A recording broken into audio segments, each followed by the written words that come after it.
Manuel du cocu magnifique.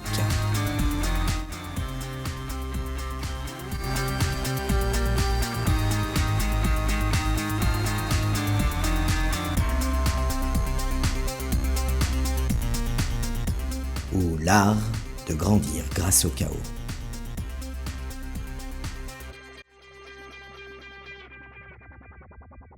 L'accélérateur, la concurrence virtuelle permanente. Si la société liquide est l'idéologie, le smartphone en est le vecteur parfait. Il a radicalement transformé la nature même de l'intimité. Il n'y a pas si longtemps, le téléphone fixe était un objet familial, partagé par tous. Aujourd'hui, le smartphone est un coffre-fort numérique personnel. Il crée une bulle d'intimité. Assis à côté de vous sur le canapé, votre femme n'est peut-être pas avec vous. Elle peut être, via cet écran, dans une conversation intense avec quelqu'un d'autre. Le smartphone a physiquement rompu l'espace-temps commun du couple. L'infidélité, ou la tentation de l'infidélité, n'est plus une rencontre complexe. Elle est dans la poche, à un swipe de distance. L'accès à l'autre n'est plus un obstacle. Les réseaux sociaux sont des catalogues infinis. Des inconnus peuvent entamer une séduction par un simple message privé. Il existe même des plateformes conçues spécifiquement pour l'adultère, comme Glidden. En réaction à l'infidélité de ma partenaire, j'ai installé cette application. Je n'ai jamais concrétisé de rencontre, mais tout est là pour y parvenir. Le site se présente comme un site de rencontre classique. La différence est que les utilisateurs assument être déjà engagés dans une relation qu'ils ne souhaitent pas arrêter. C'est le triomphe de la discrétion et de la compartimentation. Les notifications silencieuses, les messageries éphémères où les preuves s'autodétruisent, l'amant vit dans WhatsApp, le conjoint dans la vie réelle. On peut fermer une application et revenir à la vie de famille en 1 seconde. Le smartphone facilite non seulement la création de la liaison, mais surtout sa maintenance au quotidien.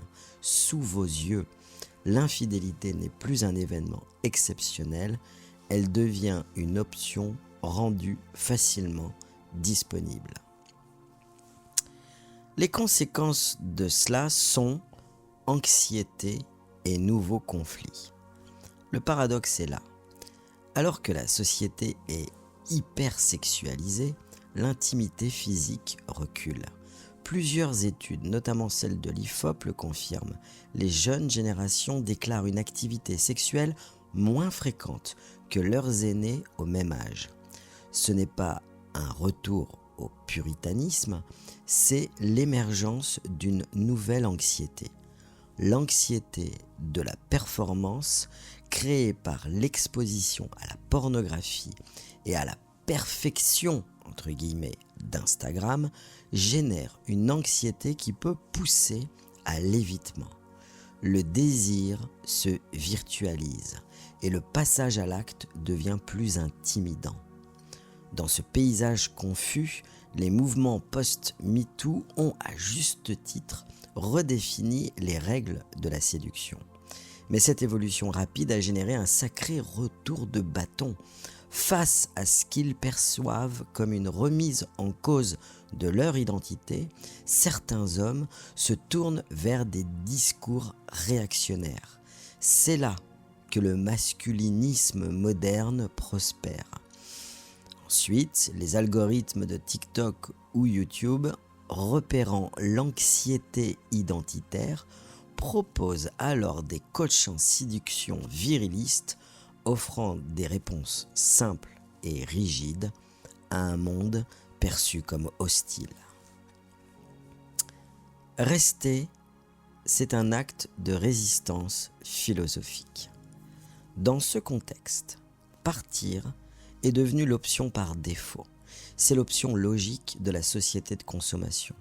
Le produit est cassé, jetez-le. Cependant, si votre choix est de rester, il vous faut comprendre qu'il ne s'agit pas d'une faiblesse ou de passivité, mais c'est un véritable acte de résistance. Vous choisissez d'être solide dans un monde liquide. Vous résistez à la culture du jetable, vous refusez de traiter 10, 15 ou 20 ans d'histoire commune comme un produit périmé. Vous choisissez de réparer, là où tout le monde remplace. C'est un acte écologique pour l'âme. Vous résistez à la tyrannie de l'immédiateté. Vous choisissez la profondeur et la complexité contre la simplicité illusoire de la rupture. Vous résistez à l'individualisme forcené. Vous affirmez que le nous, le lien, le projet, la famille a une valeur intrinsèque, peut-être même supérieure au simple bonheur individuel immédiat. Vous résistez aussi au jugement des autres, ceux qui vont spontanément vous dire « à ta place, je serai parti ». Tu restes par dépendance et non par amour. Ces jugements-là font partie des obstacles qu'il faudra franchir. Lors de sa première infidélité, ma femme a été surprise de constater que je ne souhaitais pas la rupture. Elle était persuadée qu'en me révélant cette infidélité, elle avait fait le plus difficile et qu'il me revenait logiquement de mettre en place la concrétisation de notre séparation. C'est ainsi qu'elle pensait que fonctionnait notre couple. Elle impulsait des décisions et je les mettais en pratique.